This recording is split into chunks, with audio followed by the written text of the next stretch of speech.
Olá pessoal, tudo bem com vocês? Sejam bem-vindos a mais uma aula do nosso curso de Cálculo 1.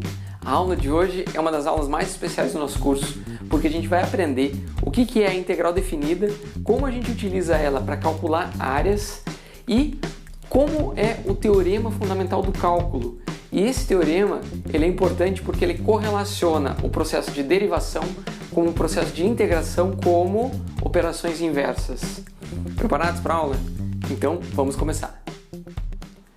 Pessoal, a gente vai começar a falar sobre a integral definida, mas para vocês entenderem de onde vem o conceito de integral, e depois a gente vai falar sobre o teorema fundamental do cálculo, que é como a integral se relaciona com a derivada, a gente precisa falar do problema da área, porque é daí que surge essa ferramenta matemática que a gente conhece como integral. A ideia é a seguinte: a gente tem o problema de calcular uma área que é irregular, que tem um dos lados dele que não é reto, ok? Quando a gente tem os lados todos retos, a gente tem ali retângulo, triângulo, a gente já sabe essas fórmulas das áreas de superfícies razoavelmente irregulares e que a gente já conhece bem desde a escola básica. O que a gente vai ver agora é como calcular a área de uma superfície que ela é delimitada por uma função, ok? Então, claro, a gente pode delimitar tanto a parte de cima quanto a de baixo como função? Podemos, que é a área entre curvas, mas a gente não vai ver agora. Para conceituar o problema da integral, né? Como é a integral, o que é a integral, a gente precisa ver o problema da área.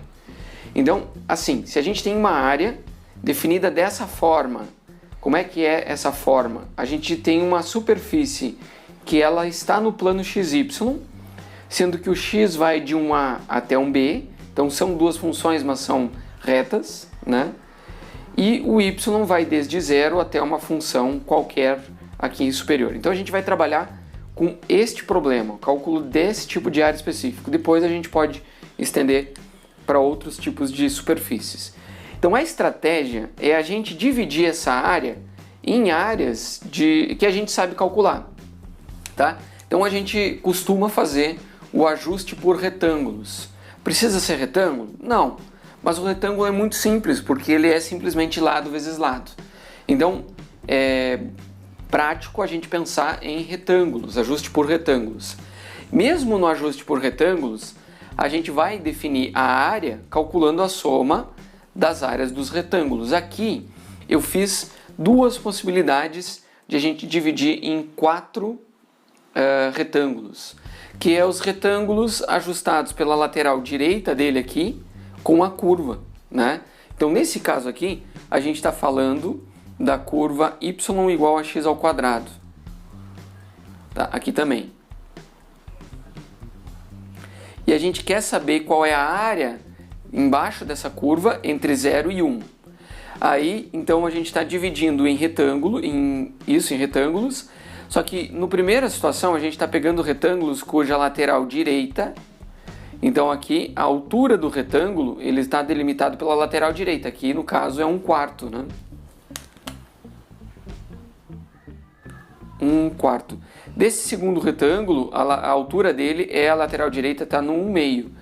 O terceiro retângulo aqui está no 3/4, no 3/2, desculpa, 3/4. Então essa aqui a altura é 3, ela está no x igual a 3/4, aqui no caso a altura é 3/4 ao quadrado, e depois a gente tem o 1. Nesse lado de cá, a gente tem uma situação que a gente está limitando aqui na esquerda aqui como altura. Então a altura do primeiro retângulo começa aqui no 0. Aí depois a altura do segundo retângulo está aqui no 1/4 ao quadrado, certo? Aqui no 1/2 ao quadrado, o terceiro retângulo, e o quarto retângulo no 3/4 ao quadrado. Ok? E assim a gente consegue calcular a área. Então a gente tem a área, que eu vou fazer assim, ó, uma setinha para cima, porque a gente está pegando a área uma área que vai dar acima da área que a gente espera, e aqui uma área que vai dar abaixo da área que a gente espera. Então a área aqui da esquerda, a gente vai ter lado, que é a base, vezes a altura, certo? base vezes altura. Então a base ela é 1/4 e a altura é 1/4 ao quadrado. Assim.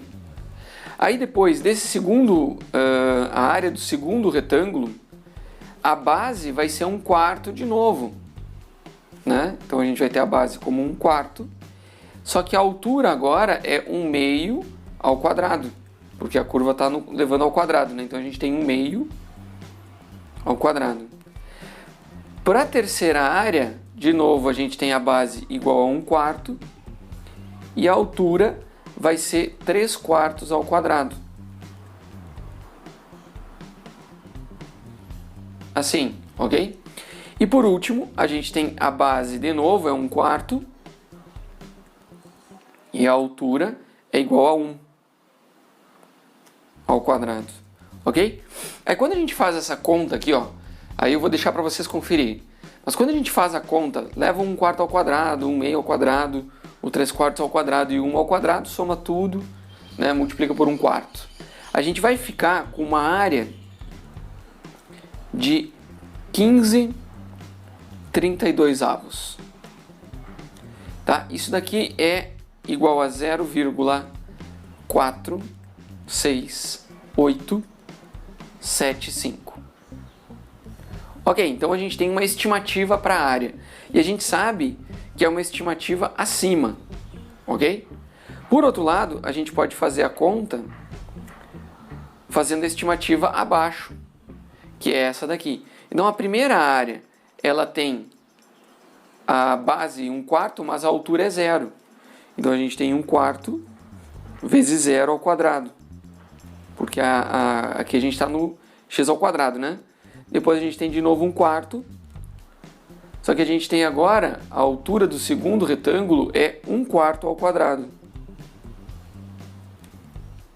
E aí depois o terceiro retângulo ele tem a altura de 1/2 e o quarto retângulo a altura de 3/4 ao quadrado, né? Então aqui a gente tem 1/4, aqui 1/2 ao quadrado e o último retângulo 1/4 e aqui 3/4 ao quadrado. Isso daqui vai dar uma área estimada por baixo de 7/32, que é o equivalente a 0,21875. Ok? Então quando a gente vê essas duas áreas, a gente vê que deu bastante diferença, tá?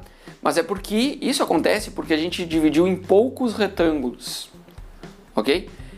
O que acontece é que quando a gente divide em mais retângulos, a gente vai ter uma aproximação melhor. Tanto é que a gente pode ver aqui, ó, tudo isso daqui, ó, é excesso de área que a gente incluiu. Aqui, ó, foi falta de área que a gente deixou de incluir. Vamos ver como a gente pode melhorar esse resultado, mas gravem bem essa ideia, dividir em retângulos, seja ele pela direita, né, a altura do retângulo ajustado pela direita, ou a altura do retângulo ajustado pela esquerda. Aí a gente tem duas estimativas, ok? A gente sabe que a área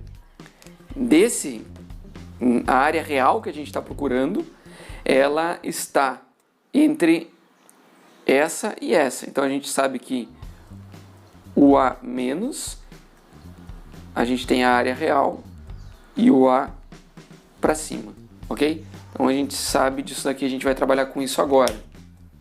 Bom, então a gente viu que quando a gente divide em 4 retângulos, ou seja, o n é igual a 4, a gente tem a área entre esses dois valores aqui, ó, entre 0,272734375 e 0,3984375, que não é nada preciso.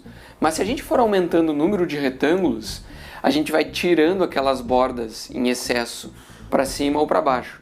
E a gente tem, aqui eu anotei uma tabela onde tem o cálculo da área por baixo e por cima, dividindo por n retângulos. Então a gente vê que quando a gente tem 10 retângulos, a área a faixa de valores, ela diminui. Ela fica entre 0,285 e 0,385. Aumentando para 20, ele diminui mais. Aumentando para 50 mais, 100 mais, e para 1000 a gente vê que há uma tendência, né, muito grande a eles chegarem no mesmo valor, um por baixo e outro por cima. Então isso nos mostra que no limite em que n está indo a um valor muito grande, os dois valores, a área tanto por baixo quanto por cima, elas estão se aproximando da área real, ok? Porque daí a gente está eliminando aqueles excessos. Aqui a gente tem áreas não contabilizadas e aqui a gente tem áreas contabilizadas em excesso. Então, nota que há uma tendência ao valor 0,33333, ou o A igual a 1/3. Inclusive, se a gente pegar esse valor aqui para n igual a 1000, o valor de baixo e o valor de cima, e tirar uma média aritmética, a média entre o A de cima com o A de baixo somado dividido por 2, tá? Fazendo uma área média aqui, isso daqui vai ser 0,333335, tá? Assim, aproximadamente. Então, ele de fato, elas estão nos dando uma informação sobre qual é a área real sobre essa curva. Então aqui restam duas perguntas, as próximas perguntas, né? O que acontece, como é que a gente escreve essa área de cima para um número arbitrário de n retângulos? E depois, como a gente faz o limite em que n vai a infinito? Então, esse é o próximo passo para a gente entender esse cálculo exato da área, né? Porque então, o que a gente vai fazer é isso daqui. A gente vai dividir em n retângulos, e aí cada retângulo ele vai ter uma base, né? O ΔX dele aqui embaixo vai ser 1 sobre n. E a altura dele vai ser a lateral direita, né? Ao quadrado, que vai ficar isso daqui, ó. Como a gente está pegando para n retângulos, eu, em vez de usar a notação A com a seta para cima, eu vou usar o RN, tá? R de right em inglês. Então a gente tem, ó, quando a gente soma as áreas com a altura definida pela quina direita do retângulo aqui na função, a gente vai ter o seguinte, olha só, é base vezes altura, certo? Então a primeira base é 1 sobre n, e a altura é 1 sobre n ao quadrado. A segunda é 1 sobre n vezes 2 sobre n ao quadrado. E aí a gente vai 1 sobre n vezes 3 sobre n ao quadrado, até a gente chegar no último, que é 1 sobre n, que a base não muda, vezes n sobre n ao quadrado. Então, nesse caso, a gente para aqui no 1. Beleza. Agora, se a gente rearranja esses termos aqui, ó, a gente vai ver que o Rn ele vai ser igual a 1 sobre n vezes, aqui a gente tem 1 sobre n ao quadrado em todos os termos. E aí a gente vai ter, o primeiro termo vai ser 1 ao quadrado, o segundo vai ser 2 ao quadrado, a gente vai ter o terceiro, vai ser 3 ao quadrado, não está aqui, mas vai ser, e a gente segue até o n ao quadrado. Aí o detalhe é o seguinte, existe uma fórmula que eu vou deixar aqui, eu vou só apresentar para vocês, e aí vocês podem verificar, que quando a gente tem a soma de dos n primeiros inteiros positivos, né? A gente tem o seguinte, ó, 1 ao quadrado mais 2 ao quadrado mais 3 ao quadrado mais, e a gente vai até um n ao quadrado. Essa soma, ela pode ser escrita, então não vou demonstrar para vocês, mas como n que multiplica n mais 1, que multiplica 2n mais 1. Tá? Isso daqui fica para vocês verificar. Utilizando essa fórmula, a gente pode escrever o Rn como sendo 1 sobre n ao cubo, certo? 1 ao quadrado aqui. E aí toda essa soma vai ficar n, que multiplica n mais 1, que multiplica 2n mais 1. Tudo isso aqui dividido por 6. Portanto, se a gente está escrevendo a soma para n retângulos, que é a nossa primeira pergunta, ela vai ficar o seguinte. A soma para n retângulos é igual a gente vai dividir por n ao cubo, a gente vai ficar com n mais 1, que multiplica 2n mais 1, dividido, aqui o n ao cubo vira n ao quadrado, fica 6n ao quadrado. Ok? Então aqui é o primeiro passo, identificar como a área é escrita para n retângulos. Ok? E agora a gente vai ver o segundo passo. Qual que é o limite disso quando n tende a infinito? Porque daí a gente vai ter a área exata. Então o que a gente vai ter, na verdade, é esse limite. A gente quer calcular o limite em que o n vai a infinito da área, né, em termos de n, e aí a gente tem que é o limite de n mais 1, multiplica 2n mais 1 sobre 6n ao quadrado. Então a gente pode reorganizar esses termos aqui para calcular esse limite, e a gente vai ver que é conveniente a gente fazer o seguinte, a gente fazer o n mais 1 dividido por n, e aí a gente pega o 2n mais 1 e divide por n também. Aí a gente pode ainda reorganizar isso aqui, fica 1/6 do limite de n tendendo a infinito. Aqui, ó, n sobre n fica 1, mais 1 sobre n. Você vê que isso aqui vai dar 0.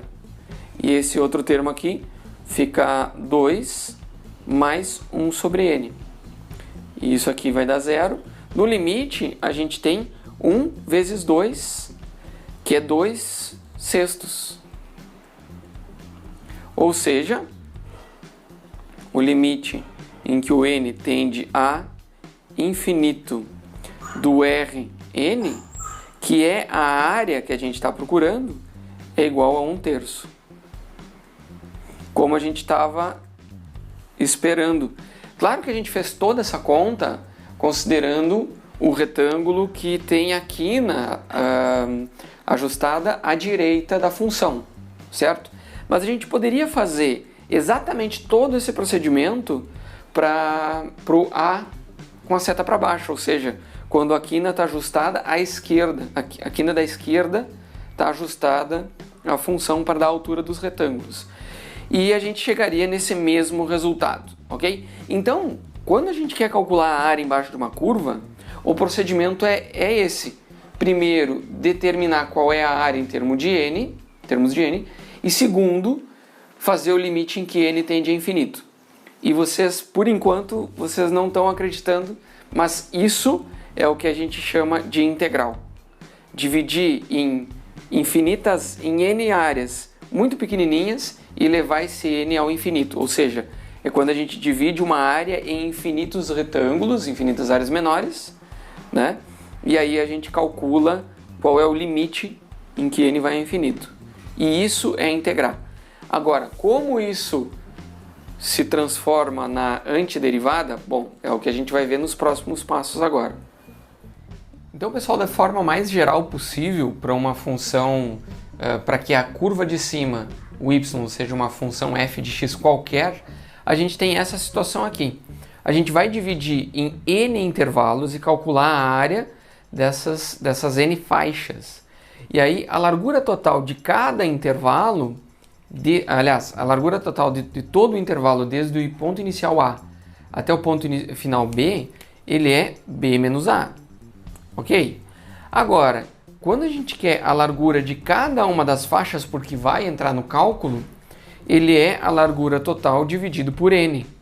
Então a gente tem b menos a dividido por n.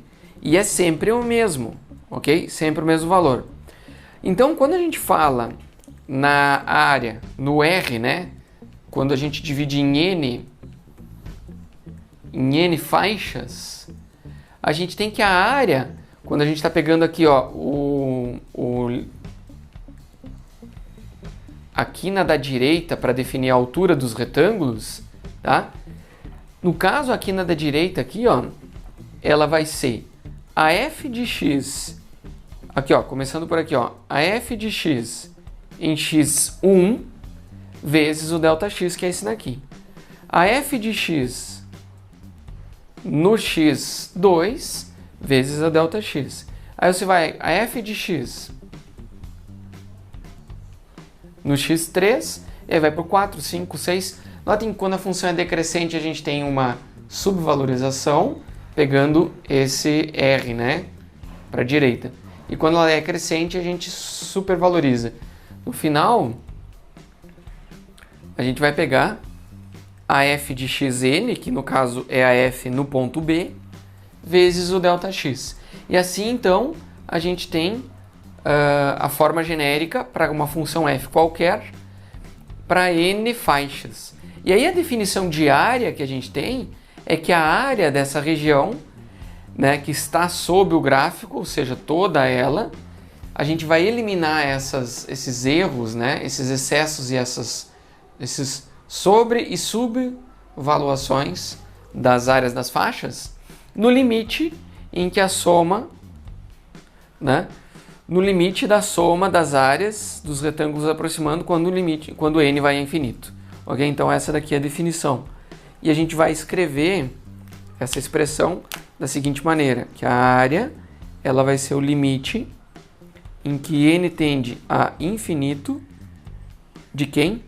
Do f da f em x1 vezes o ΔX, mais a f em x2 vezes o ΔX, mais a gente vai até a f em xn vezes o ΔX.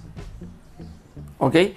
Então, a partir de agora, a gente vai trabalhar com a área sendo considerada nesse limite. E a gente vai ver como esse limite se ajusta para a gente ter o que a gente conhece como integrais. De fato, a gente pode ver que a área tomada dessa forma, com os retângulos pegos, né, a altura do retângulo tomadas pela f à direita, né, na quina da direita, e se a gente tivesse pegado os retângulos pela quina da esquerda, aqui, ó, no caso, a gente mudaria aqui, ao invés de pegar o x1 aqui, a primeira área seria o x0, mas o ΔX é o mesmo. Aqui a segunda área seria o x1, o ΔX é o mesmo. E a gente vai, inclusive, até o xn menos 1, ok? Só que no limite em que n vai a infinito, essa diferença ela tende a zero. Essa diferença aqui entre os dois tende a zero. Então, a área pode ser calculada também tomando a soma, né, das áreas pegas pelos retângulos, pegando as quinas da esquerda, tá, em vez de da direita. O que acontece, pessoal, é que não importa, na verdade, se a gente pega da esquerda ou da direita. A gente pode, por exemplo, pegar um ponto qualquer aqui, ó. Um ponto qualquer que eu vou chamar de x1 asterisco. Aqui, ó, um ponto qualquer que eu vou chamar de x2 asterisco. Esses x asterisco, eles podem ser qualquer ponto entre o início e o final do intervalo. Ok? Então a gente pode pegar um ponto qualquer dentro do intervalo de A até x1, que é o primeiro intervalo. A gente pode pegar um ponto qualquer entre x1 e x2. A gente pode pegar um ponto qualquer aqui, ó, entre o xi menos 1 e o xi. E a gente pode escrever essa área como sendo o limite em que o n tende a infinito da f de x e x1 asterisco vezes o ΔX. Então a gente chama isso daqui de pontos amostrais, porque a gente precisa de um ponto qualquer dentro do intervalo e mesmo assim a soma converge para a área. Eu vou anotar aqui, ó, que é o que a gente chama de pontos amostrais. Então quando a gente chamar de x asterisco, a gente não está pegando nem o extremo da direita, nem o extremo da esquerda da faixa, né, no retângulo. A gente está pegando um ponto qualquer ali no meio. E aí a gente pode ver por pura observação que isso daqui também leva à área que a gente estava querendo calcular. Assim, ΔX. ok? Isso aqui é importante porque a gente vai ver que em algumas vezes a gente não precisa necessariamente definir qual é o ponto que a gente está pegando, desde que ele esteja dentro do intervalo, ok? Então, esse daqui é a área tomada por pontos amostrais, ok? Só que para a gente escrever essa soma, ela é sempre muito trabalhosa. Então, não é conveniente que a gente abra tudo termo a termo. A gente vai usar o que a gente conhece como notação de somatório. Não sei se vocês já conhecem ou não, já ouviram falar ou não, mas a gente vai introduzir a notação de somatório agora. É muito importante que vocês entendam muito bem essa notação de somatório aqui, ó, tá? A notação de somatório é o seguinte: a gente usa esse símbolo aqui, tá? Eu vou destacar isso aqui. Essa é a notação de somatório. A gente usa esse sigma maiúsculo para dizer... quando a gente tem esse sigma maiúsculo, ele está dizendo que a gente precisa somar. Somar o quê? A gente vai somar essa função aqui, o que tiver aqui, tá? O que está escrito embaixo aqui nos diz onde é para começar. Então a gente começa no m. Por exemplo, i igual a 1, i igual a 3, i igual a 5, i igual a m. O m é onde a gente começa. O n é quando a gente para. E a gente aqui na notação, a gente tem parametrizado por i. Então a gente vai somar tanto quanto a gente precisa, variando o i, sempre números inteiros até chegar no n, desde o m até o n. Então, por exemplo, isso daqui que a gente fez antes, a gente tinha lá que o 1 ao quadrado mais 2 ao quadrado mais 3 ao quadrado. Então, o que a gente está fazendo aqui, ó, é trocando o i por números inteiros que estão variando desde o 1. Então, essa soma aqui, ó, o i igual a 1 do i ao quadrado, ele está nos dizendo para fazer o quê? Primeiro a gente, no lugar do i, coloca 1 e eleva ao quadrado. Depois a gente soma com o 2 ao quadrado. Daí a gente soma com o i vai variando de números inteiros, 3 ao quadrado. E a gente vai fazendo isso até chegar no n ao quadrado. Então foi exatamente o que a gente fez antes. Só que a gente disse, essa soma aqui, ela tem uma fórmula, né, que a gente não demonstrou, mas essa fórmula é o n que multiplica n mais 1, que multiplica 2n mais 1 dividido por 6, ok? Então a gente está reduzindo essa soma de n termos para uma notação de somatório. E aí a nossa área, aqui ó, a nossa área, ela vai ser o limite em que n tende a infinito. E aí aqui ó, a gente vai pôr o somatório de n igual a 1 até, aliás, de i igual a 1 até n, certo? E aí a gente tem o fi, o f de xi, delta x, ok? E aí a gente vai fazendo o f de x1 mais o f de x2 mais o f de x3 mais... E a gente vai até o n. Só que a gente está fazendo isso para infinitos termos, ok? Essa aqui é a notação que a gente vai usar, ok? Então a área é o limite em que n tende a infinito do somatório de igual a 1 até n da f de xi vezes a largura do intervalo aqui. Beleza? E isso aqui é a nossa integral. Então, vamos ver nesse exemplo que pede para a gente obter uma expressão para a área da região que está sob o gráfico de e na menos x entre x igual a 0 e x igual a 2. A primeira coisa que a gente tem que ver é que, como ele está na região entre x igual a 0 e x igual a 2, o delta x ele vai ser 2 menos 0 sobre n, ou seja, 2 sobre n. Então esse é o nosso delta x. Se esse é o delta x, a gente tem que o x1, eu vou pegar o lado com a quina na direita, a altura da curva sempre para a direita. Notem que aqui a gente vai ter a gente tem uma subvalorização. Claro que no limite em que n vai a infinito, esse erro, essa subestimativa vai a zero. Então a gente vai ter que o x1, aliás, o x1, né, ele vai ser 0 mais 2 sobre n. Então a gente vai ter 2 sobre n. O x2, ele vai ser 2 vezes isso, então vai ser 4 sobre n. O x3 vai ser 6 sobre n. 6 sobre n aqui. Ou seja, a gente segue até, a gente vai ter sempre, até o xn, o 2n sobre n. Certo? Se cada intervalo é 2 sobre n, então o enésimo intervalo ele vai ser 2n sobre n.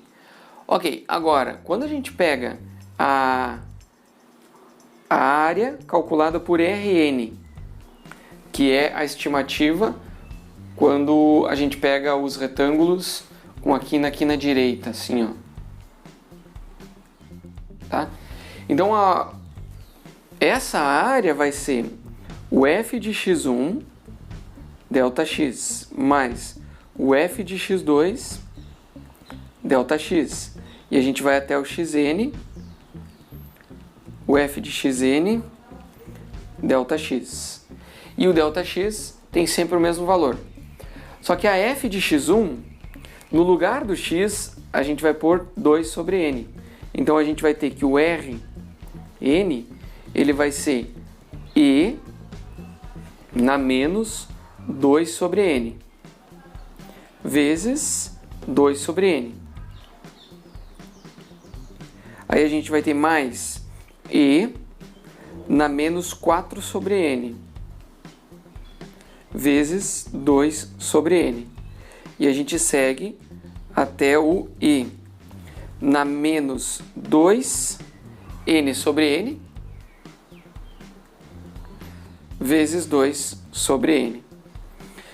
Então a gente pode tirar esse 2 sobre n em evidência, né? E a gente vai ver que a área ela vai ser o limite em que o n tende a infinito do Rn,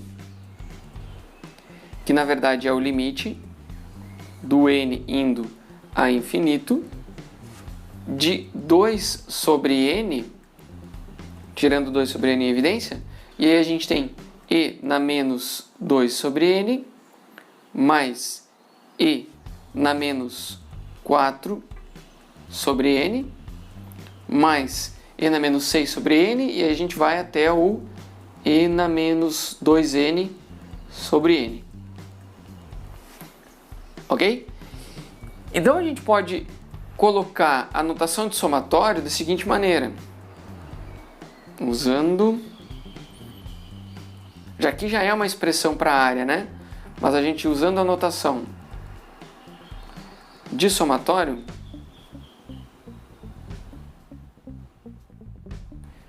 que simplifica muitas coisas, afinal de contas aqui a gente tem n termos, a gente vai ter a área como sendo o limite,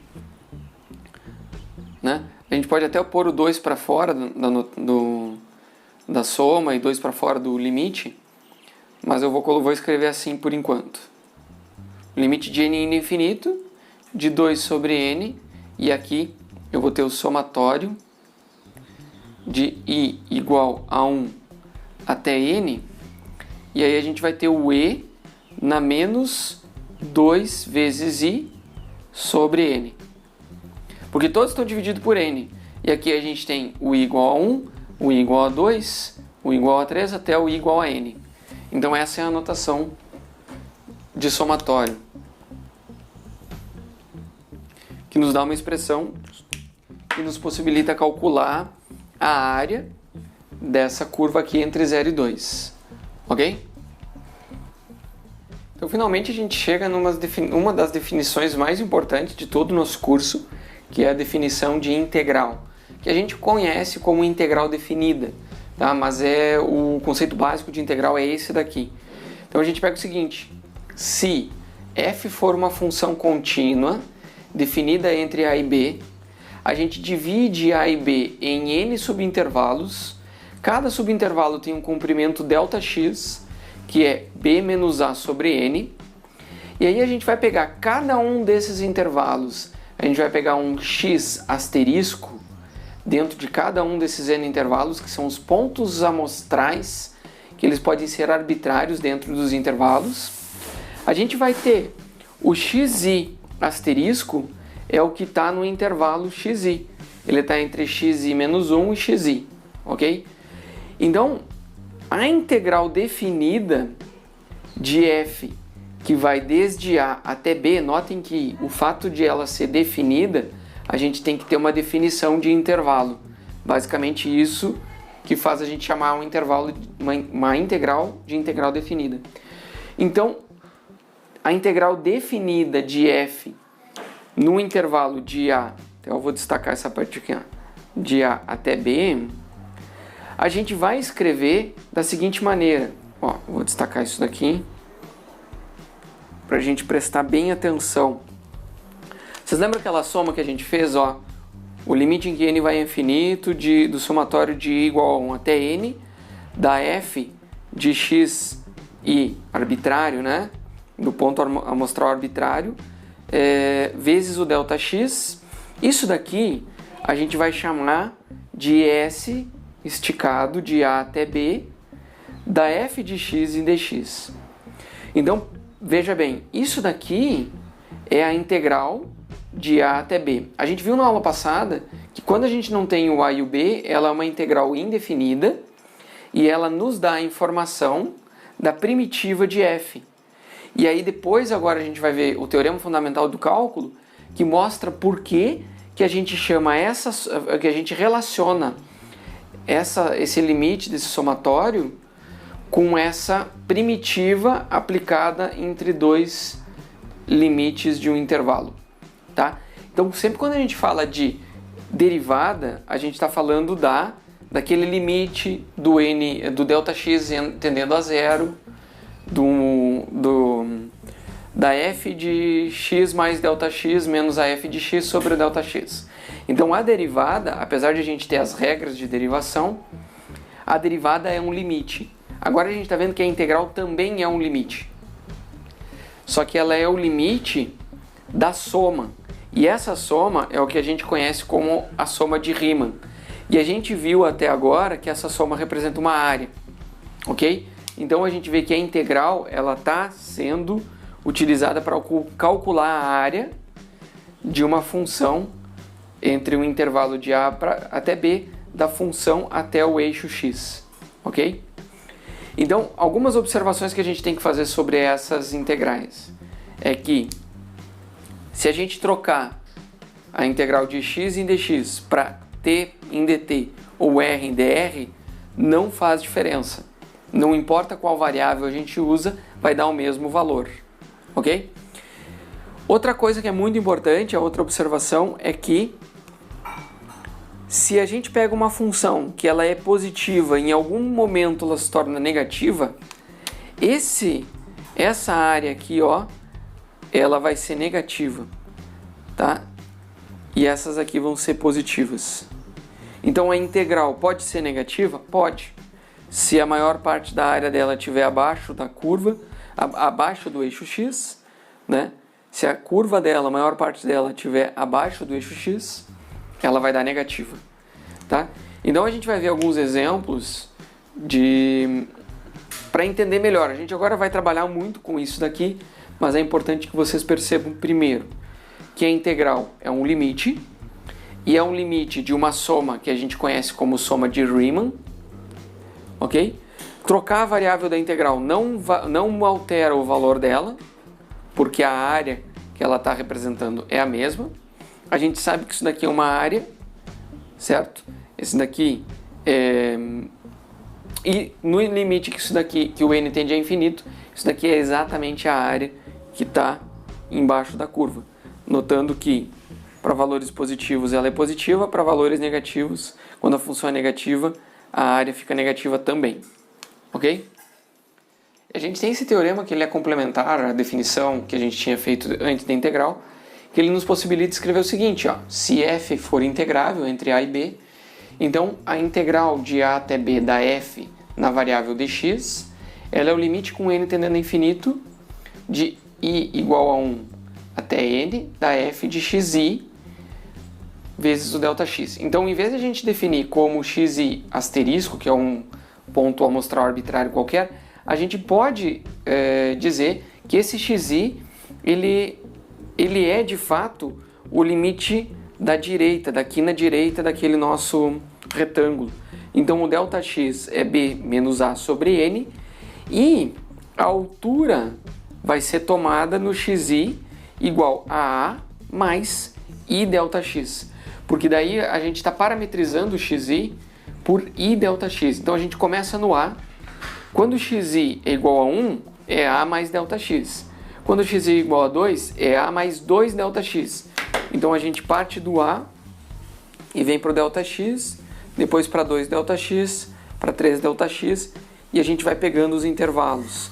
Aqui vai ser o x1, aqui vai ser o x2, aqui vai ser o x3, que você pega o a mais 3 ΔX. E assim a gente segue até chegar no b, que é o xn, ok? Então, a gente, com essa definição, a gente consegue ver uma analogia direta que nos permite, por exemplo, expressar, ver como que a gente escreve a integral, né, do intervalo entre 0 e π desse somatório. O somatório de n indo a infinita, do i igual a 1 até n, do xi ao cubo mais xi seno de xi vezes o ΔX.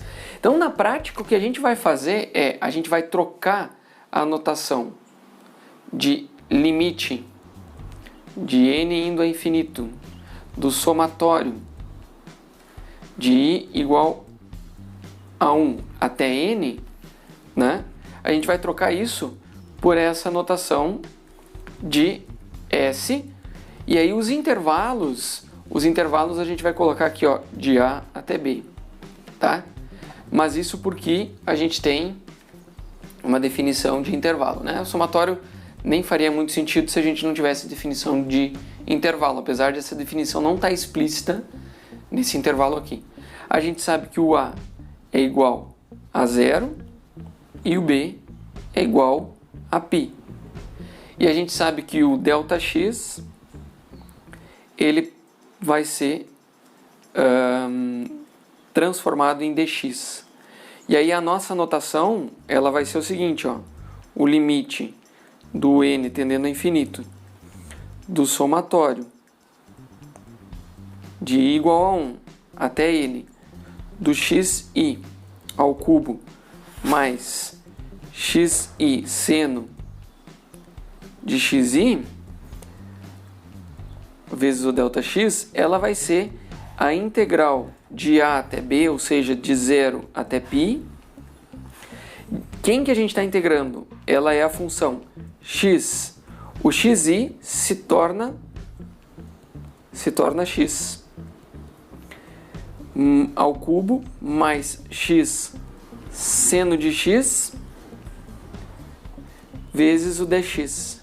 Então essa é a notação de integral. Quando a gente deixa explícito os limites, né, do intervalo, e aí aqui o somatório, onde tem xi a gente troca por x, onde tem o ΔX a gente põe o dx, ok? E esse limite de n indo ao infinito do somatório vira simplesmente esse símbolo de integral aqui, com os intervalos, o inferior embaixo e o superior em cima, ok? Então aqui está uma analogia entre a notação de integral e o somatório, né, o limite da soma de Riemann aqui.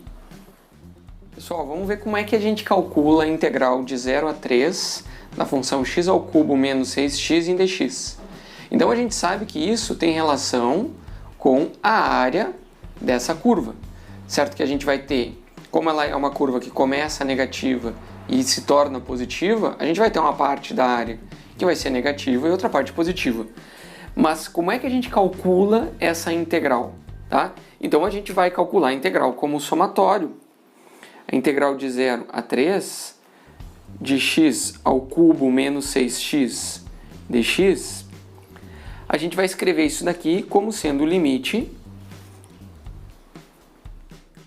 de n indo a infinito do somatório de igual a 1 até n da f de xi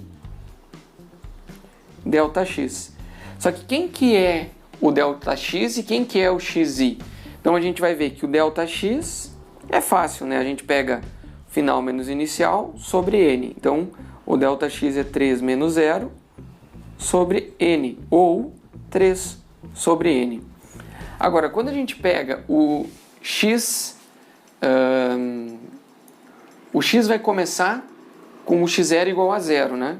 A gente vai ter aqui, ó, x0 igual a 0. O x1, ele vai ser o 3 sobre n. O x2 vai ser 2 vezes o 3 sobre n, ou seja, vai ser o 6 sobre n. A gente vai até o xn, que é o... aliás, o xi que nos interessa, né? Quem que é o iésimo x?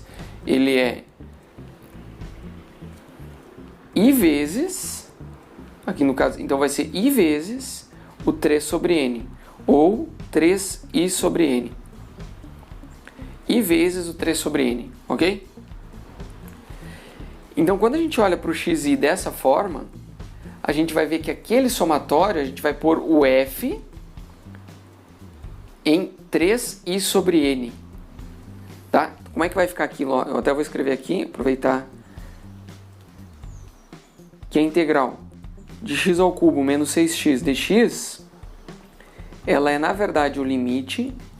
Para a gente calcular isso aqui, a gente vai ter que calcular o limite de n indo a infinito do somatório de igual a 1 até n da f, onde o xi vai ser trocado por 3i sobre n, vezes o delta x, que é 3 sobre n. Tá, vocês vão ver como é complicado fazer isso aqui, tá?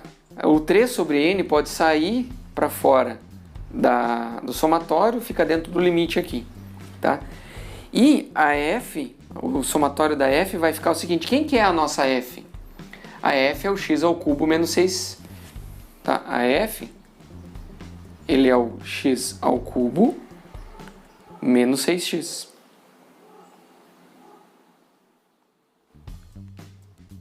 Então a gente vai fazer a integral de 0 a 3 de x ao cubo menos 6x em dx como o limite em que o n tende a infinito de 3 sobre n, que saiu para lá, e aí a gente vai ter o somatório de igual a 1.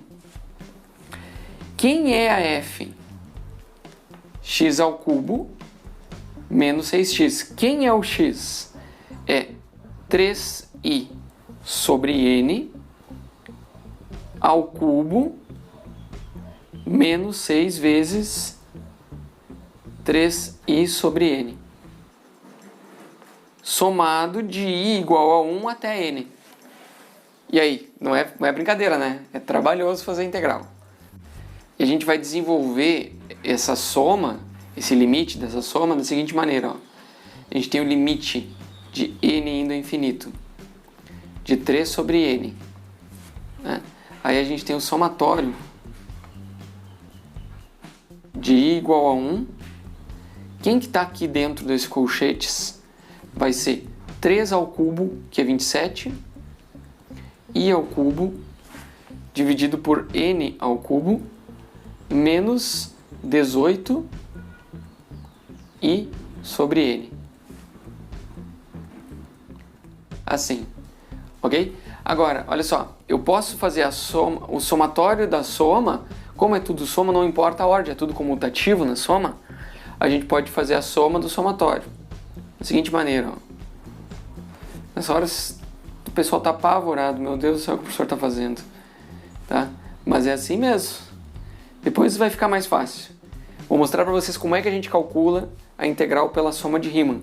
E depois, qual é a importância do teorema fundamental do cálculo para que isso seja feito de forma muito mais simples. Tá? Mas a integral é isso aqui. Então a gente vai ter o seguinte, ó. 3 vezes 27 a gente tem 81. Esse n ao cubo, ele pode sair do somatório, assim como o 27. E a gente multiplica pelo n, fica com n na quarta. Só que daí a gente tem esse i ao cubo aqui.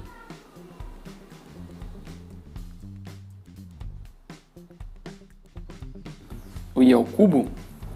E aí a gente tem menos 18 vezes 3 aqui fica 54. O n vezes n fica dividido aqui por n ao quadrado. E a gente tem o somatório do i igual a 1 até n de i. Ok? Então o que acontece? Aqui a gente tem esses somatórios. Que a gente não tem que saber quem é o somatório do i ao cubo e tem que saber quem é o somatório do i. Tá? Eu não vou mostrar para vocês como é que a gente faz o somatório, eu só vou apresentar uma fórmula para a gente calcular o somatório, que é o seguinte, ó. O somatório de i igual a 1 até n do i ao cubo, isso aqui a gente sabe que é igual a n, que multiplica n mais 1, sobre 2, tudo isso aqui ao quadrado. Ok? E a gente sabe que o somatório do i igual a 1 até o n do i, ele é igual ao n, que multiplica n mais 1, sobre 2. Tá? Então a gente tem essas informações, tá? Vamos usar elas, e a gente vai ter que o limite, que aquela integral vai ser o limite de n tendendo a infinito. Aí a gente vai ter aqui, ó, 81 sobre n na quarta, de quem? Aí vezes o n, que multiplica n mais 1, sobre 2, aqui ao quadrado. Ok? E aí a gente vai ter aqui mais, aliás, menos, né? Menos aqui. 54 sobre n ao quadrado. E aí a gente vai trocar aquela soma por n, que multiplica n mais 1, dividido por 2. Ok? Agora a gente pode rearranjar esses termos aqui, né? E a gente vai ficar com o limite do n tendendo a infinito. Aí esse termo aqui, ó, a gente vai fazer assim, ó. Aqui esse 2 está ao quadrado, a gente vai ficar com 81 sobre 4. Ok? E aqui a gente vai ter o n, bom, o n que multiplica n mais 1 ao quadrado dividido por n na quarta. Eu vou deixar para vocês verificarem que isso aqui fica igual ao n mais 1 sobre n ao quadrado. Na verdade, a gente pode entrar esse n na quarta como n ao quadrado aqui, e ele vai dividir o n ao quadrado. Um dos n's vai cortar com esse e o outro vai dividir o n, vai ficar 1, dividir o 1 vai ficar 1 sobre n, dentro do quadrado. E a gente aqui fica com 54 sobre 2 dá 27. E aí a gente faz a mesma coisa aqui, o n na quarta, né? Ele vai entrar dentro desse parênteses aqui. Aqui, ó, o n ao quadrado vai entrar dentro desses parênteses aqui, e a gente vai ficar com 1 mais 1 sobre n. E é só isso. Então, olha só, esse limite, quando n tende a infinito, esse 1 sobre n vai a zero, esse 1 sobre n vai a zero. Então, a gente fica com 81, ó, a integral de 0 a 3 de x ao cubo menos 6x dx. Ela vai ficar, então, 81 sobre 4 menos 27. Tá? Isso aqui, então, pode ser reescrito como menos 27 quartos ou aproximadamente, ou exatamente, desculpa, menos 6,75. Então vejam como é trabalhoso demais calcular a integral utilizando a definição dela. A definição de integral, então, notem que aqui vai dar um valor negativo porque ela tem mais, a maior parte dela está para baixo da curva, da função, fazendo uma área maior aqui. A área positiva não dá conta de transformar essa área em positivo. E é exatamente isso que a gente faz quando calcula a integral. Só que, obviamente, vocês viram que isso aqui é um trabalho enorme. Então, calcular a integral, que é a área sobre uma curva aqui, né? Utilizando a definição de integral a partir dessa soma de Riemann, é uma coisa monstruosa. Mas eu estou mostrando para vocês exatamente como faz, porque caso seja necessário, vocês têm como fazer. O difícil sempre está em saber esses somatórios, mas isso daqui geralmente está tabelado, então vocês conseguem encontrar de forma razoavelmente simples, tá? Mas, mesmo assim, fazer todo esse arranjo, calcular o limite, bom, digamos que é bem trabalhoso. Mas a gente vai ver uma forma que a gente atalha tudo isso daqui, só que a definição dela ainda vai ser um pouco trabalhosa, mas a prática vai nos permitir calcular integrais de forma muito mais rápida, ok? Bom, então as propriedades da integral, elas são uma consequência do fato, como a gente viu, que a integral ela é uma soma. Então as propriedades que a gente esperaria de uma soma, elas são transferidas para a integral. E algumas que vale a pena destacar, eu vou escrever aqui. Então a primeira é o seguinte, ó, se a gente escrever a integral de a até b, se a gente inverter os limites, em vez de fazer de a até b, fazer de b até a, fazendo outro sentido, aí o nosso ΔX lá na integral, que ele é b menos a sobre n, né, lá no somatório, ela vai se transformar em a menos b sobre n. Então, na verdade, a única coisa que muda é o sinal. Então, ela é igual a integral de b até a da f de x dx. Essa é uma propriedade bem importante, porque a gente pode usar bastante. Se a gente mudar os limites de integração, trocar eles de ordem, a gente só muda o sinal do resultado final, ok? Outra propriedade é a seguinte: se a gente integrar de um número até ele mesmo, o ΔX fica zero. Aqui o ΔX vai ficar de a menos a, né, de a até a, dividido por n, isso aqui vai dar zero. Então essa integral aqui sempre vai ser zero. Tá? Somar, porque daí ela está representando uma área igual, uma área nula, né? Ok? Então, duas propriedades aqui importantes. Antes da gente ver essa daqui, eu vou vir para essas de cá, porque aqui a gente tem mais a questão do somatório e aqui a gente tem mais a questão da área. Aqui é como se a gente estivesse fazendo a área negativa, né? No sentido, por causa do sentido da integração. Mas aí, olha só, essa aqui quando a gente tem uma constante vezes, uma constante sendo integrada em dx aqui, isso daqui vai ser a constante que multiplica b menos a. Por quê? Porque a gente pode imaginar uma área aqui, ó, embaixo de uma curva que é constante, né? Então a gente tem um valor de c aqui, ó. Essa é a nossa função que está sendo integrada entre a e b. Entre a e b. Aí nesse caso a gente tem um retângulo. E qual que é a área do retângulo?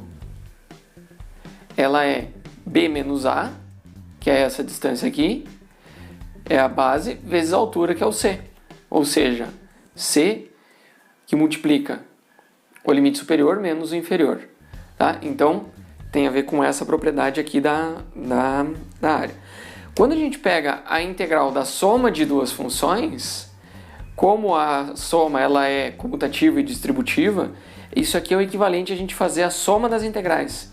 Então, nos mesmos limites de integração, a gente pega a integral de f de x em dx e soma com a integral de g de x dx, só que de a até b também. Então, o mesmo limite, a gente só separa, ok? Depois, se a gente tem uma constante vezes uma função, a constante pode sair da integral, porque é um somatório, né?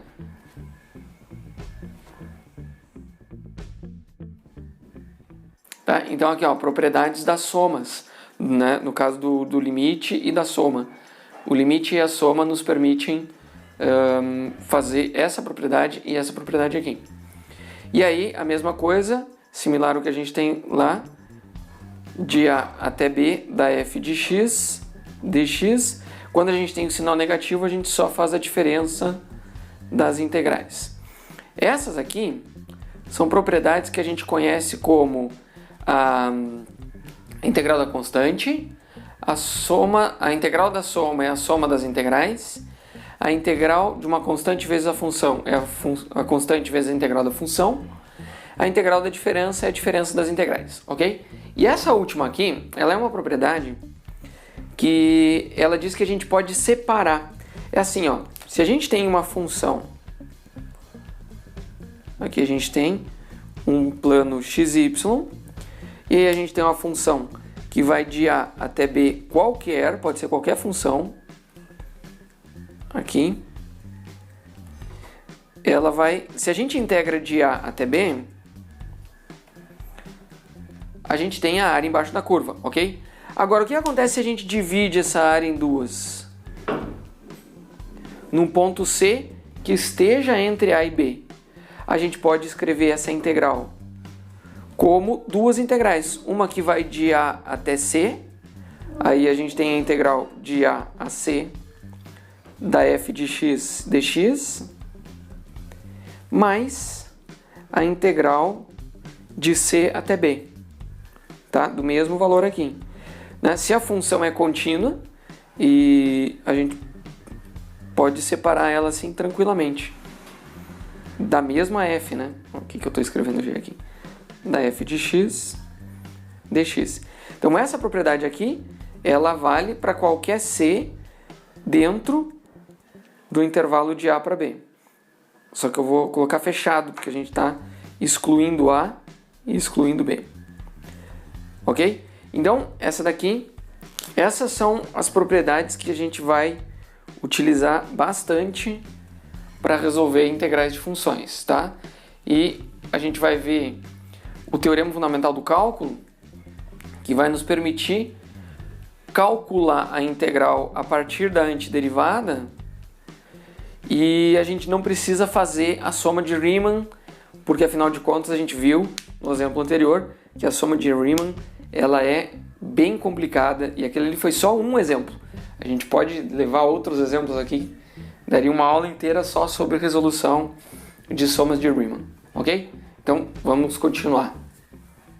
Pessoal, então o teorema fundamental do cálculo, ele relaciona as integrais com as derivadas, certo? Na aula anterior a gente já usou essa relação, já falou que a integral indefinida é uma operação que nos leva à primitiva da função, certo? Mas agora a gente vai ver isso, por que a integral, que é aquele somatório, né? Então a integral é aquela soma de Riemann, por que a gente pode relacionar as duas coisas? E é isso que a gente chama de teorema fundamental do cálculo. Então, para entender esse teorema, a gente vai ter que visualizar o seguinte. Imagina que a gente está fazendo a área entre abaixo de uma f de t entre A e B. Só que a gente para no meio do caminho entre A e B num ponto X. Então, a área vai depender do X que a gente pega. Então, a gente pode escrever a área como sendo uma g de x, que é a integral de a até x, da f de t, que é a curva em cima aqui, dt, sendo que o x está entre a e b. Ok. Se a gente define essa área como dependente do valor do x que a gente pega aqui, então a gente pode escrever também que um delta nessa área, ó, se a gente pega a área de um x mais um h, então a gente pega um h aqui, ó, certo? Pega o x e pega mais um h. Então a gente tem uma área que é maior do que a área pega em x, certo? Afinal de contas, claro, aqui por termos de ilustração a gente está fazendo uma área positiva. Se fosse negativa seria menor, mas enfim. O que acontece aqui, ó, quando a gente pega a diferença entre a área de quando a gente pega o x mais h e a área de quando a gente pega só o x, isso aqui pode ser aproximado por esse retângulo, ok? Então, esse retângulo, ó, a gente tem essa área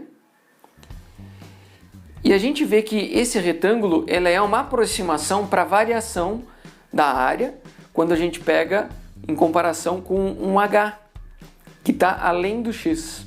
E aí a gente pode escrever a área desse retângulo como a base, que é o h, vezes a altura, que é a f no x.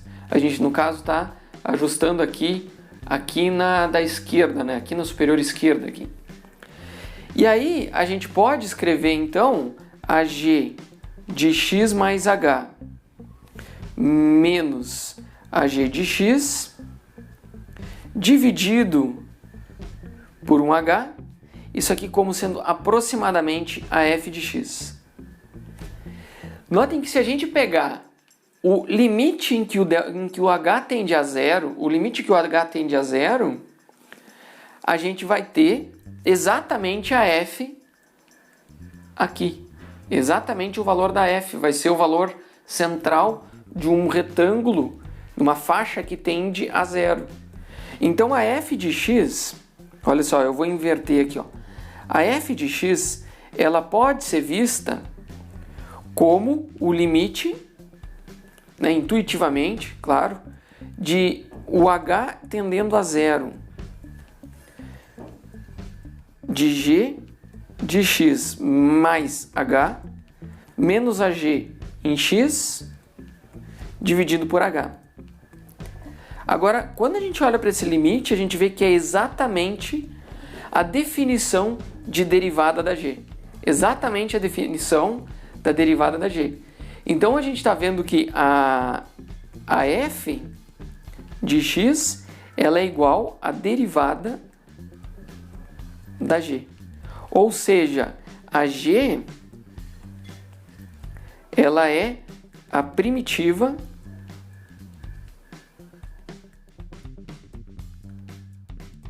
da f de x. Antes de continuar, eu tenho que me corrigir porque a g ela não é a primitiva de f, ela é uma primitiva de f. Uma. Porque afinal de contas, ela é qualquer função que quando a gente deriva da f. E logo que a gente sabe que são infinitas funções, é uma família de funções, todas elas iguais a menos de uma constante, ok? O fato é que a gente pode escrever a primitiva geral da f como sendo uma f maiúscula, ok? E aí a gente pode escrever como sendo a primitiva particular, uma qualquer, mais uma constante arbitrária, ok? E aí, claro, isso daqui desde que o x esteja entre a e b,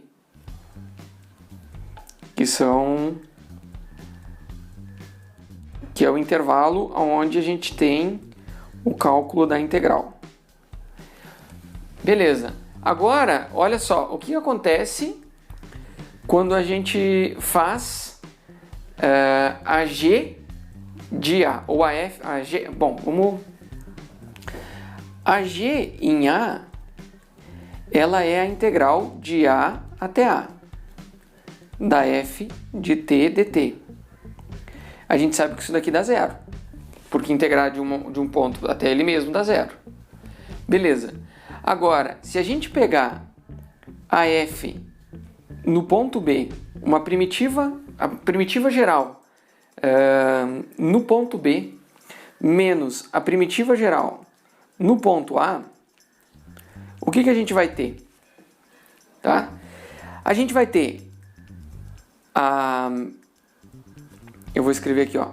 Quem que vai ser a F em B? Vai ser a G em B mais uma constante. Ok?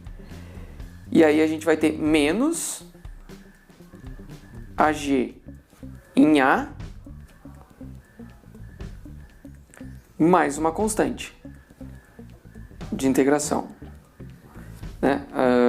A constante de definição aqui. O fato é que isso daqui, a gente sabe que ele é igual a zero. E a gente pega C menos C, isso daqui vai dar zero também, ó. Isso daqui vai se eliminar. O que vai sobrar?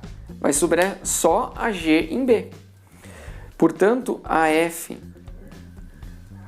ou seja, a primitiva geral da F aplicada no ponto B, menos a primitiva geral da F aplicada no ponto A, é igual a G de B. Só que a G de B é a área que vem de A até B. Ou seja, a G de B, ela é a integral de A até B, pela definição que a gente deu, da F de T dt.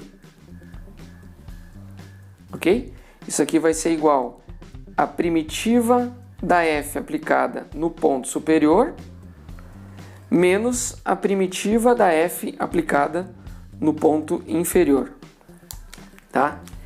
E agora eu vou destacar isso daqui, e antes de a gente enunciar isso formalmente como um teorema, eu quero que todo mundo olhe junto comigo e diga: pô, esse resultado é incrível, é simplesmente incrível.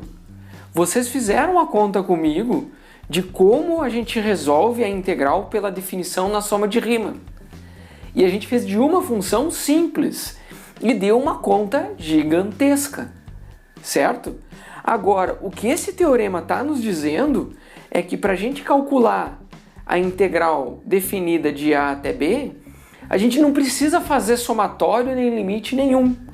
A gente pega simplesmente a primitiva dessa função, certo? Que a gente já sabe fazer para várias funções. A gente pega a primitiva dessa função, aplica ela no ponto superior, depois pega a primitiva dessa função, aplica ela no ponto inferior e faz a diferença das duas e pronto. Tá aí o nosso resultado. Gente, isso daqui é simplesmente de arrepiar. Eu fico arrepiado quando eu vejo essa conta, tá? Talvez vocês não tenham se dado conta de quanto isso é surpreendente, mas a possibilidade de a gente calcular a área fazendo simplesmente antiderivada aplicada em dois pontos, cara, isso é... Eu nunca falei um palavrão em aula, mas eu vou dizer agora, é do caralho. Tá? Então, assim, é porque realmente esse teorema é muito incrível e eu quero que vocês percebam a intensidade disso. Tá? Então, agora, o que eu vou fazer? Eu vou enunciar formalmente esse teorema, para a gente ter registrado ele, e aí depois a gente vai aplicar para o cálculo de áreas. Beleza? Vamos lá, gente. Tem que ficar tão empolgado quanto eu nessa parte. Então, o teorema fundamental do cálculo, enunciado de forma mais formal, ela nos dá a relação de diferenciação e integração como sendo processos inversos, ok? Então, esse que é o grande lance do teorema fundamental do cálculo. Ele relaciona essas duas operações. Então, a formulação formal dele seria mais ou menos assim, ó. Uma possível, né? Suponha que a gente tem f e essa função ela é contínua no intervalo de A até B.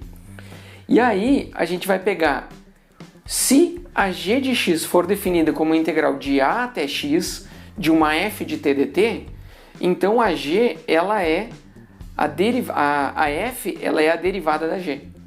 Ok? Então aqui está vendo como ela é inversa. A g é a função que a gente precisa derivar para encontrar a f. A f é a função que a gente precisa integrar para encontrar a g. ok? Inverso. São processos inversos. Então, olha só, se a gente integra de A até B uma f de x dx, isso é o equivalente a gente fazer uma primitiva qualquer da f aplicada no limite... Opa, nossa, eu inverti aqui. E aí, professor? Aplicada no limite superior menos uma primitiva da f aplicada no limite inferior. Ok? Em outras palavras, tá? O que a gente está dizendo é que a função f maiúscula é uma função que a gente precisa derivar para obter a f minúscula. Ok? Então ela é a primitiva. Em outras palavras, a gente pode mostrar que elas são operações inversas fazendo o seguinte, olha. Se a gente deriva a g, a gente tem a f, certo? Só que derivar a g é derivar a integral. Ó, derivar a integral, a gente tem aqui, ó, a f, a gente tem a mesma f, certo? Aqui a gente muda a variável só para a gente não confundir com o limite, tá? Mas a gente tem a mesma função. Então, uma operação anula a outra. Se a gente integra e depois deriva, a gente volta para a mesma função, ok? E o segundo é o equivalente a gente fazer o seguinte, ó, se a gente está integrando de A até B a derivada da f, né?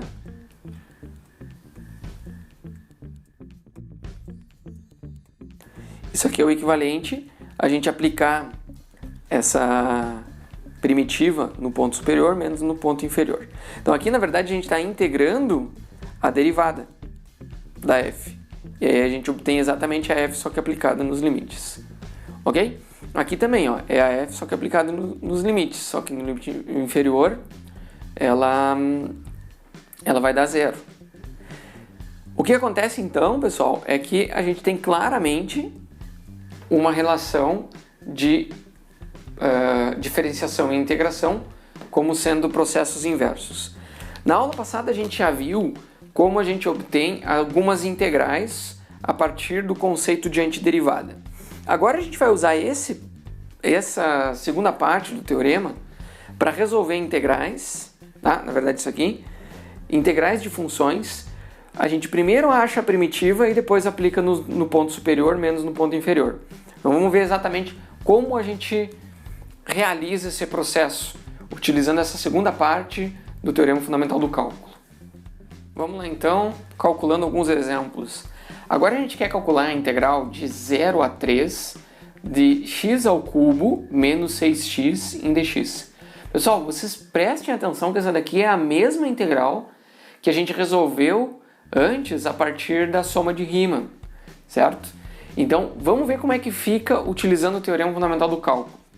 A gente vai fazer o seguinte. A gente sabe que a integral de 0 a 3 de x ao cubo menos 6x em dx, a gente precisa colocar a primitiva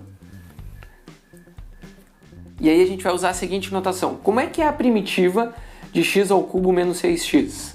A gente já sabe que é o x na 4 sobre 4 menos 6x ao quadrado sobre 2.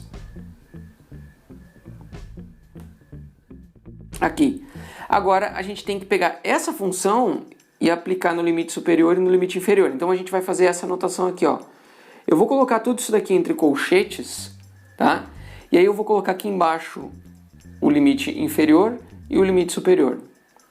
Essa notação aqui, ela tá nos dizendo que a gente vai pegar esse x na 4 sobre 4 menos 6x ao quadrado sobre 2 e aplicar no limite superior e depois a gente vai fazer menos essa mesma função aplicada no limite inferior, tá? Então isso daqui, ela ajuda a gente no passo intermediário de achar qual é a primitiva. Então primeiro a gente faz a primitiva, a gente não pensa em aplicar ela no ponto. Primeiro a gente escreve a primitiva dentro desses colchetes e depois a gente aplica nos limites superiores e essa notação intermediária nos ajuda a nos conduzir a conta. Então é importante a gente fazer esse passo. Aí eu vou fazer no limite superior, o que a gente tem, ó? Até eu vou colocar entre parênteses aqui, ó.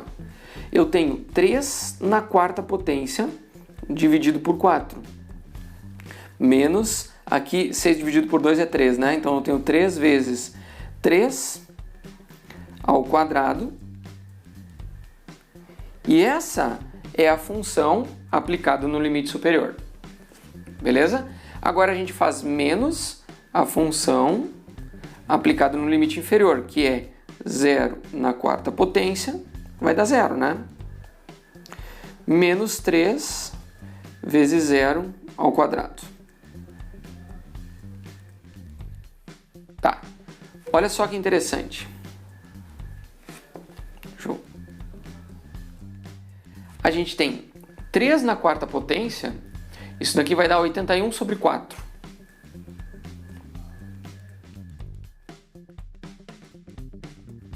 Menos 3 ao cubo, que é 27. Isso daqui vai dar menos 27 quartos, que é menos 6,75. Que é exatamente o mesmo resultado que a gente obteve naquela soma de Riemann toda. Vocês estão vendo por que eu disse que esse teorema fundamental do cálculo é de outro mundo, é do caralho?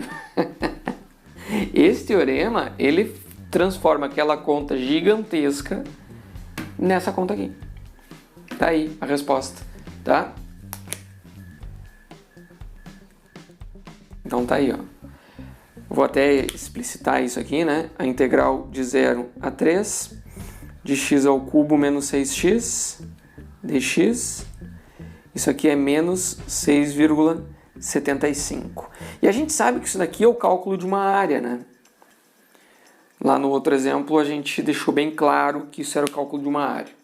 A área entre 0 e 3 no x, né? E a função que a gente está considerando é o x ao cubo menos 6x. Agora vamos ver essa outra função que é um pouquinho mais complicada. Tá? Ela tem 3 termos. Essa daqui vai ótimo para mostrar a relação entre a soma de Riemann e o processo utilizando o teorema fundamental do cálculo.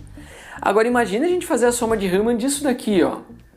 Bom, eu não vou nem começar, eu vou fazer direto utilizando o teorema fundamental do cálculo. A gente sabe que a integral da soma é a soma das integrais.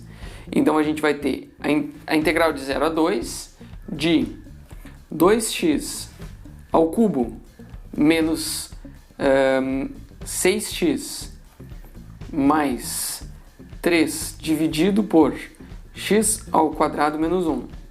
Tudo isso daqui em dx.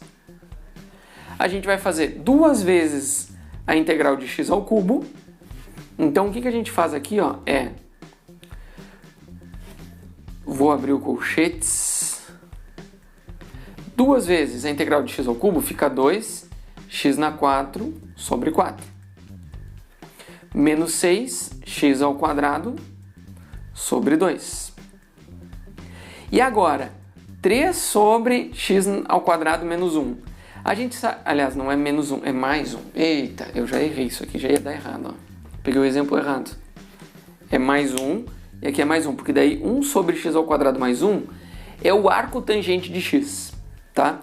Então a gente tem aqui mais 3 vezes o arco tangente de x. E isso aqui tudo está aplicado nos limites de 0 a 2. Então a gente vai pegar essa função e aplicar no limite superior, a gente vai ter 1 meio de 2 na quarta. Ok? Aí a gente vai ter menos 3 vezes 2 ao quadrado.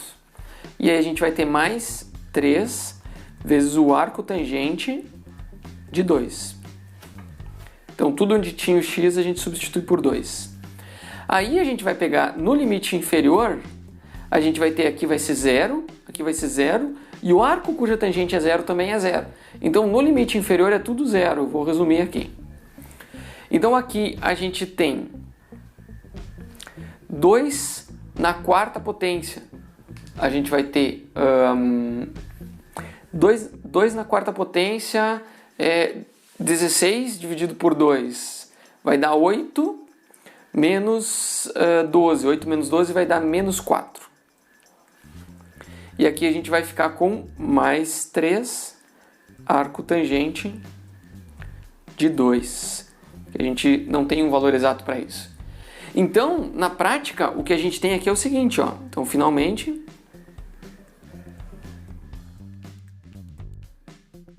a integral de 0 a 2 de 2x ao cubo menos 6x mais 3 sobre x ao quadrado mais 1 dx é igual... Qual o valor que a gente encontra aqui? Bom, você pode colocar na calculadora. Isso aqui vai ser aproximadamente menos 0,67855. Então o valor da integral vai ser aproximadamente menos 0,67855. Notem que ela é uma área negativa. Então essa é uma função que ela tem, com certeza, uma parte em que a área é positiva e uma parte em que a área é negativa, mas no final das contas a área negativa tem um módulo maior, né? Então a área final fica negativa. Então esses dois exemplos, eles nos demonstram que a maior dificuldade que a gente vai ter na hora de calcular uma integral definida ou calcular uma área, ela é, na verdade, obter a inversa, a primitiva. Porque se a gente obtém a primitiva, depois aplicar no ponto, isso daqui não é trabalho, não é difícil. Então sempre vai ser achar a primitiva, ok? Então por isso que a gente tem que saber bem as integrais, as derivadas e as suas primitivas. E aí, claro, depois, agora as próximas aulas, a gente vai ver como a gente pode resolver integrais utilizando algumas técnicas mais sofisticadas, né? Então a gente já viu a por substituição, a integração por partes. Então é tudo uma questão de encontrar a primitiva, ok? E depois aplicar no ponto, isso é razoavelmente simples. Bom, então na aula de hoje a gente viu o que é a integral definida e como a gente utiliza ela para calcular áreas e também o teorema fundamental do cálculo. Na próxima aula a gente vai utilizar essas integrais para calcular a área entre curvas.